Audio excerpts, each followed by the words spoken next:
Hindi naman katakataka no dahil doon sa composition na meron sila. And ang ganda na naging tapat dito ng Aurora no. Pero medyo level 4 heavy ang Aurora dito eh. Kailangan nilang gumamit talaga or doon sila magre-rely sa mga pang level 4 nila. And I think pwedeng yun yung samantalahin dito ng Twisted. And let's see kung magsasamantalahan ba ng Twisted Minds ang early game ng Aurora Gaming sa pagpasok natin sa Land of Dawn. Once again, ito ang pinakauna nating serye ng week number 3. Magtatapatan ang number 1 seed na Twisted Minds kontra sa 5th seed na Aurora Gaming. At partida, last week, dalawang kampiyon ang pinabagsak ng Aurora Gaming. Mainit-init pa tong Aurora no. And nakita natin hindi rin naging madali yung mga laban na ating nakita against the TLPH at dito sa Onyx Philippines.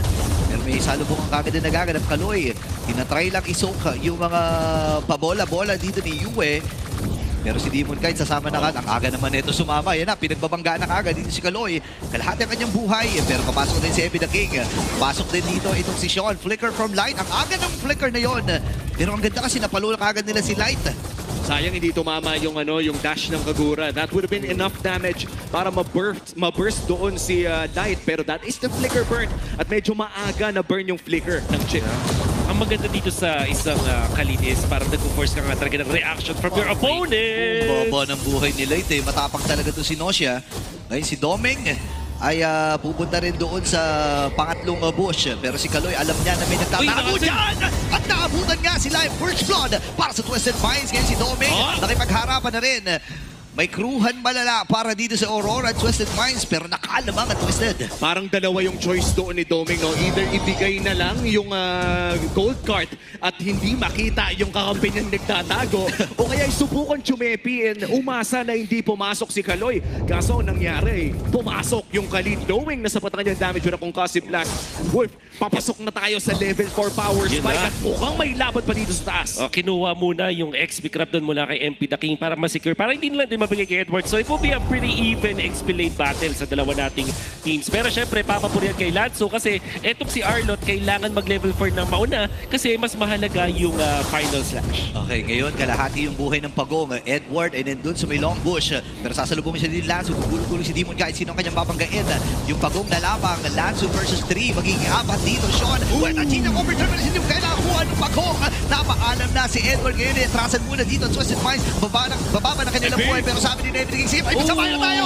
Pero si Light, nila pa yung kanyang portal. Epi the King yung mamatay. Nag-stop ng Sky Pearson dito ni Yue. Ngayon Flicker ay na-commit na kagad ni Kaloy. Napakaagang pakpakan na ito. What a great turn coming out from Aurora. At syempre nagsimula yan doon sa retry battle. Demon kahit nakanakaw na turtle doon, nagbigay ng level 4 para kay Light. Kaya nga naman, etong si Kaloy, hindi nakakuha ng ultimate agad. At naging awkward yung team fight para sa Twisted Minds. Napaka-crucial na retry mula kay Demon kahit na, by the way, nagiging problema ng Aurora for the past few losses na meron sila. Laban sa TL, laban sa Onyx, yung one game losses nila doon ay dahil doon sa hindi nila pag-secure ng objectives. At napakasama nun para dito sa Twisted Minds at si Kaloy ay malapit na bumagsak.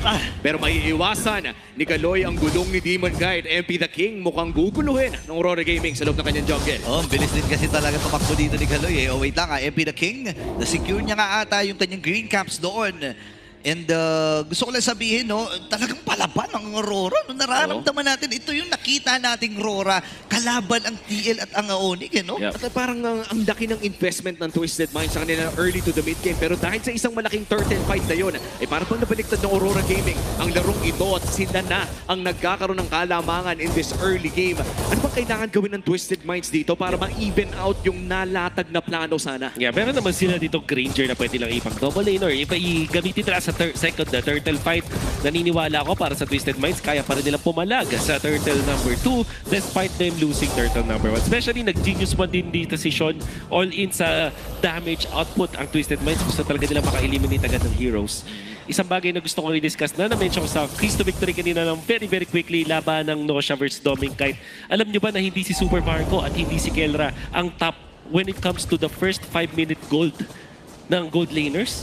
That's actually Demon, Doming Kite, and Nosia. Wow. At si Nosia, mas mataas yung nakuha niyang gold from kills. Oh, wait lang mas mataas din ang tama. Kukuha dito ni Edward kasi final shot. Dalawati naman si Demon Kite. Sinasan lang natin si King. Hindi nakatakas. Kaloy ngayon ang pinupunterya. Edward and Light. dumadive na dun sa base. And si Doming kahit na ilatag na yung kanyang ultimate. At mababaalam din dito si Light Kaloy as well. Lanzo napakatibay pero naging stuck ng Sai Pearson dito ni Yue. Hindi pa tapos sa pananalasa ng Aurora pero mapapa-flicker na ni Jishon. At diretso sila sa pagong. Wow, another turtle fight ang napanalo dito ng Aurora Gaming. At mukhang makakuha pa nga nila ang turtle number 2. What an ultimate coming in from Light tapos rekta doon sa final slash. And that was a great pre-turtle na naman na preparation cabinet from Rora na instead na dun sa turtle pit lumaban, in-advance nila. Especially, ito yung strike ng chip. Kaya naman nakakatakot talagang kasama kasi kapag ganito yung composition mo with a utility jungler, tas meron kang Kimi, talagang hindi ka maubusan ng firepower. Bonus na nga din dito si Edward na cancel pa yung Phantom Execution from MP the King na talagang naging disastrous para sa Twisted Minds. Ngayon, nabura na yung sinimulan ng Twisted Minds. Kanina kasi, lamang itong si Granger over the habit when it comes to the gold. But Rora, because of that, biglang nag-inflate 3,200 gold. Grabe, no? Gusto ko lang sabihin, pre, ito hindi to RG, hindi RG nakikita nyo. First item, Sky Piercer po. Para kay Yue, pawang professional lamang ang mga gumagawa yan. Pero may isa pa akong interesting na nakita sa Infinix in-game equipment natin. Rush Oracle para dito kay Edward. Fury Hammer to the Oracle Bull. Ngayon ko lang nakita yung ganitong klaseng build kay Arlott. Oo, alam nila na ang kailangan nila is just the right amount of magic resist tapos dagdagan natin ng sustain. Kasi nga naman may konting ambag sa healing itong si Light. And most importantly, yung dual capabilities kapag nagla-live skill. Oh my gosh, tunaw ka agad si Nosha ngayon si Naso ata magiging next. Kailangan umatras dito ng Twisted Minds. Si Demon Kite ay umaabante na rin ang sakit ng mga pagulong-gulong dito ni Demon Kite. Ngayon diretso ang Aurora sa unang torre dito sa may bandang kita. Pero mapdadive din nata dito sila. Pasok itong si Kaloy. Pero this time ay pupuruan siya. Napakamiyabro dito ng Aurora. Lanzo ay umaatras na rin. Flicker from Edward. Pero si Yue nandun with those pokes. Si Demon Kite ay nanggugulo na rin. Nagamit yung kanyang Turkish Puissance. Ngayon si Lanzo aatras na. Tatapak siya ng Cyclone Eye. Masakit na yung damage ni Demon Kite. Yung mga hampas-hampas na ganun. Iniinda na rin ni Lanzo eh. At napakasakit din kasi ng life drain na binabato ng isang back siya sa Uranus. Kaya hindi natin masyadong nararamdaman yung healing na kadalasan natin nakikita kay Lanzo. I think it was Midnight who pointed it out kanina nung nag-uusap-usap tayo bago yung broadcast. 60% na pala ang tinatanggal na lang ng life drain ng Dominance Ice. Kaya naman grabe talaga ang tapyas as the third and last third of the game ay mapupunta sa kamay ng Aurora. 5,000 na ang kanilang lamang, Papi. 40% yung natatanggal. Sorry. 60 na. 60. 60 natitira. Hindi, 60. Basta, ang mahalaga, hindi ka makapag-regen na maganda. Yun yung pinaka-importante doon. Oh, wait lang, importante din ang pagtakas dito ni Light. Mamaya, check natin yan ha, mamaya. Chinek na natin, pare. Nung nag-1v1 kami ni Midnight bago yung broadcast, chinek ko na yung item dominance ay 60% na ang life drain ngayon, pare. And it also stacks to the back siya. So, nga, may bonus pa kasi mismong back siya. Oo. Masakit din talaga dito.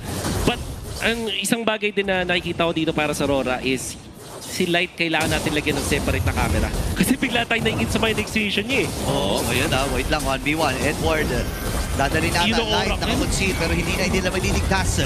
Ngayon nagamit na rin kagad yung Portland Doming Kite, ilatag yung kanyang ultimate. Aabot na pa si Kaloy, pero nag-meditate. Papasok na rin nagsasama dito si Demon Kite. Pero lalayo na si Doming. In the rest of Aurora ay mamimitas na lang ng mga farm dito ng Twisted. Ibang klase din kasi yung pambigla talaga ng Aurora Gaming. No, yung zone control na meron sila with the Harith. Dito natin masasabi na napaka-tulis talaga ng mga calls dito ng Aurora dahil kadalasan may conversion ng either 1 or 2 kills. So, yung sa dominance ice, syempre, kailangan ko, Kinonfirm mo ngayon. Kinonfirm. So, 60% ang matitira. 40%. Kasi naalala ko yung, dati kasi talaga, 60 yun. May 50 yun. Tapos, naging 16 na lang yung matitira sa'yo. So, ibig sabihin, minus 40. So, malaki pa rin. So misleading pala yung nakasulat kasi nakalagay 60%. Correct. Pero, ang wording ay 40 yung matitira. Yun pala yun. Pero tingnan natin ako matitira pang buhay dito kay Lanzo kasi pinursa agad siya dito ni Doming Kite. At kailangan niya pumatras. Nagamit niya rin yung Consecration. Ngayon si Edward the Dive. Sino kanyang finals na dalawa nahuli doon. Pero nandito rin yung Traction Pulse pero walang tinamaan. Para dito kay Yue. Pero ang problema, basag yung torre sa itaas. Tsaka ang hirap nito mag-lord. I think kailangan mag-contest dito ng Twisted Mind. So, pwede bang ibigay ito? Feeling ko ipipilit nila ilaban. Ito to eh. Sa rookie angst nga to eh. Tsaka Palaban. pares sila ng level eh. Oo nga, no? Nanakaw to. Naku, wait lang ha. Abangan natin at imatyagan kung nasaan si Mukhang MP di the na King. Ang baba mapwesto. ng buhay nung pero nakita si Kaloy Delight. Ay, Hindi sayang! nakapakot. That's ngayon nandun yung Tornos. Kaya lang ang problema, sasalubungin siya ng memory din ng Aurora. And MP the King ay mamamaalam pero nice attempt pa rin yun para kay MP. Oo, parang medyo na-late ng konti. Yun yung makikita mo na may angulo na sana for a 50-50. Pero dahil sa napakagandang setup ng Aurora Gaming, ay nahirapan nga pumasok doon si MP the King. So yung speaking of setup, Womi, ang ginawa ng Rora doon is dinenay nila yung vision doon sa Lord mismo. Although si MP the King parang naramdaman niya kung kailan siya papasok, iba pa rin talaga kung may naunang vision doon, which Aurora denied. Oo, ibang klaseng pag-setup para sa Aurora Gaming at ibang klaseng pagpupush din with the Zaman Force. Palong-palo talaga. Magharit si Doming kahit ngayon. Grabe, dire-diretso lang dito ang Aurora. Walang makapigil. Alam ni Doming kahit na hindi rin siya kayang salubungin. Even ni Lansu. Ngayon, yung Lord ay kasama nila sa may bandang itaas. Naka-ready din Twisted Mind. Gugulong-gulong si Demon Kite. Ngayon, sino ang kanyang babanggain? Nandun yung mga payong mula dito kay Sean pero hindi nila mabibigil ang traction po si Tumama. Kaya lang Russia Umbrella Flea para lang makaalpas. Itong si Sean. Round number 2. Doon naman sa may bandang ita. Kaloy looking for the concealed play. May Thorn Throws na napakakasa pero yung Phantom Execution ay ginamit na rin defensively. At Doming kahit ngayon papasok pero Sean with the counter engage at papasok na naman si Kaloy. Walang matatamaan na kanya Raging Sandstorm pero kanyang magtutunaw Ay! sa ilalim. Naku, si Edward kailangan matras dito pero ready na ata ang Aurora. Tapusin ang laban. Sinaso yung matras pero ito yung tahi. Mula dito kay MP the King. At tanong makakatakas ba siya? Yes sir. Pero pagkatapos dito ang Aurora. Pero inaantay nila yung next wave. Round number 2. 3v5 ang magiging action. Lapag yung Zaman Force kakag dito kay Doming Kite. At ready na nga ang Aurora na tapusin ang game number 1. At mapunta sa kanila. Tuloy pa rin ang init ng Northern Lights. Panalo in game number 1.